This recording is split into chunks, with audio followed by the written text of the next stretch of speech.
Blue Stool number 33, Katheryn Wright, Is Humanity a Given?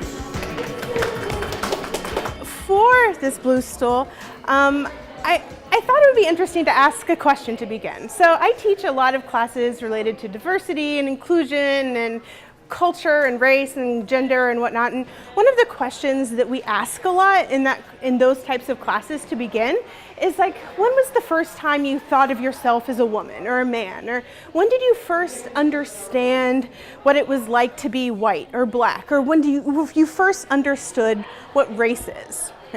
And so we usually use those questions in order to contextualize an experience as something that's social as opposed to something that's like biological.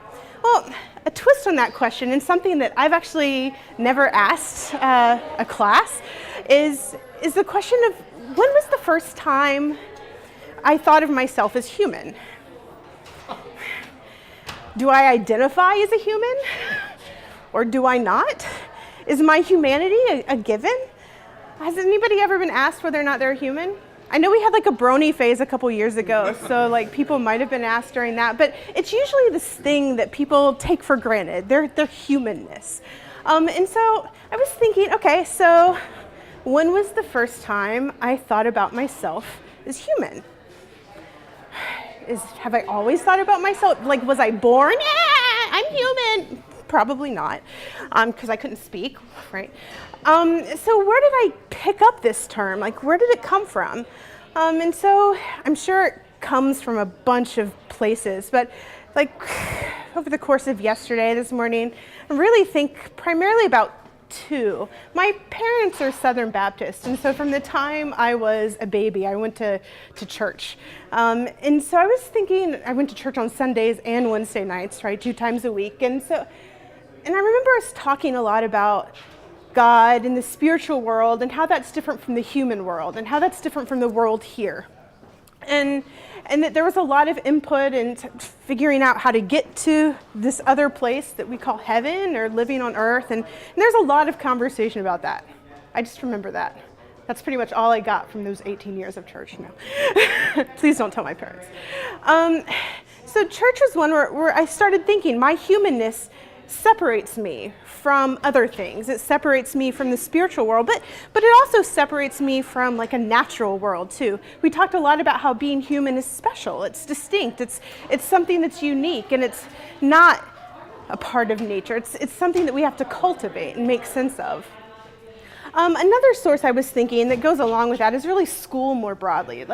So I think about how our subjects are organized. We have the humanities and other things, so we're separating out the humanities from other subjects like the sciences or whatnot.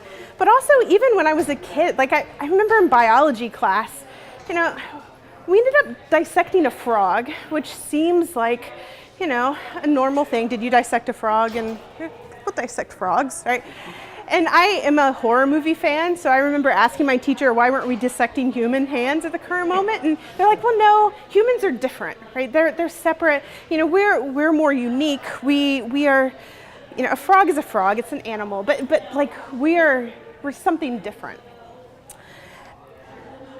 What are the messages I received about being human from these starting points?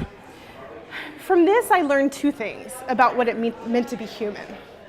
I learned that being human means being separate from the natural world, from the spiritual world. There's a barrier there between us and them. And the other thing I learned is that there is a hierarchy involved. That in my biology class, humans were at the top, right? And it was okay to dissect a frog because they were just animals. It was okay to look at protoplasm and do whatever. But so there was some food chain, and that I was somehow on the top of it. What's cool is that these assumptions about what it means to be human, about being separate, and about being on a food chain actually have a history. They come from a time and place. It's not something that's natural or is a given that always was. It's really rooted in European thinking that's emerging out of the Renaissance and the Enlightenment. Humanism, a cultural movement that informs what it means to be human, the 16th, 17th, and 18th centuries in Europe.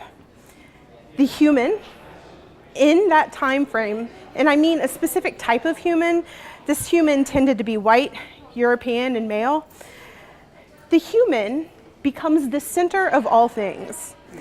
Humanity isn't something that I should question. It totally is a given. It's not something that I should, asking whether I identify as a human is a stupid question. Duh, I'm human. It just is, it is. So this focus on humanism that emerges during this time period affirmed our collective fundamental rights against tyranny and informed Enlightenment values of liberty and equality. At the same time, it justified the destruction of the natural world. It's okay to kill off everything, food chain people, food chain, right? It justified that destruction. And it also made it a little bit easier to colonize people that didn't seem quite so human. The same storyline happens with women in a different way. Women associated with the natural world, associated with, driven by their biologies. They just weren't good enough. They couldn't separate them. They couldn't be reasonable. And they weren't allowed to think in a civilized way because of this tie to nature, their inability to separate themselves from the world. So there are many philosophical discourses, including one that I'm interested in studying called posthumanism, that challenges this, what's called a humanist view of humanity. It challenges the idea of humanism that's rising in the Renaissance and the Enlightenment during this particular time frame. So some people critique racism, sexism, the power dynamics that are involved, the ones I just mentioned. Posthumanism focuses on the integration of bodies with technologies, both in terms of our physical bodies, so how our bodies are ingrained or entwined with technologies, but also in terms of the use of media and technology and how they're shaping the literal neural pathways of our brain. More broadly, posthumanism tries to reintegrate the human subject after humanism. They want to ask the question, what happens to me as a human, as a social category, when humans no longer view themselves as separate from the natural world, when they are no longer exceptional? That's a scary thought, because I'm so used to thinking myself as exceptional, as different in this world. What happens to our ways of thinking about the humanities when that frame no longer exists or is challenged? Posthumanism offers an answer to this. They argue that instead of viewing humanism and the humanities, humanity more broadly, as a given, we should position it and position the human as a project. Our humanity is an ongoing project we are collectively designing, building, redesigning, and rebuilding again. The humanities are always in process. Humans aren't inherently better or more reasonable or even more valuable than other living or non-living things. There isn't some natural hierarchy in the world, nor is there a great chain of being upon which we are the top. Humans aren't separate from the world or even separate from the technologies they use, but are part of it. The irony is that in order to live up to the freedoms espoused by the Enlightenment, the same Enlightenment thinkers that crafted the notion of the human and humanism, we must also recognize that our humanity is always incomplete. Our knowledge is always limited. This incompleteness isn't some tragic flaw in a grand struggle over what it means to be human. Quite the opposite, at least in my opinion. I think our incompleteness, our struggle is located in the learning and relearning of cultural practices that enable us as humans to be truly free. So thank you very much. I would be happy to give you more resources about posthumanism and the history of humanism, more specifically, if you're interested. So thank you for coming.